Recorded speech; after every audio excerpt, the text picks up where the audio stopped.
বন্ধুগণ, আমি তেমন কিছু বুঝি না। আমি বলতে চাই, মুক্তিযুদ্ধ যারা করেছে তাদের বিরুদ্ধে কোনো কিছু বলতে চাই না। তারা বাতা পাক, তাতে আমাদের কোনো সমস্যা নেই, তাতে আমরা কোনো প্রতিবাদ করবো না। কিন্তু মুক্তিযুদ্ধ যারা করেছে তাদের নাতিপুতি, তাদের 14 গোষ্ঠী কেউ কৌটার দাবি আদায় করতে চায়, আমরা তা মানব না। আমরা চাইব বাংলাদেশের শিক্ষার্থীরা, মেধাবী শিক্ষার্থীরা যাতে কৌটার না দিয়ে তাদের মেধা দিয়ে চাকরি পায়, মেধার বিনিময়ে তাদের যোগ্য আদায় করতে পারে।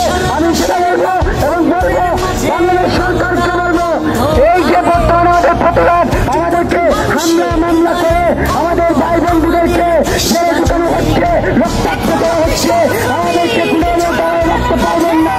আমরা শিক্ষার্থীরা যদি চলে যাই তাহলে বাংলাদেশ চলে যাবে।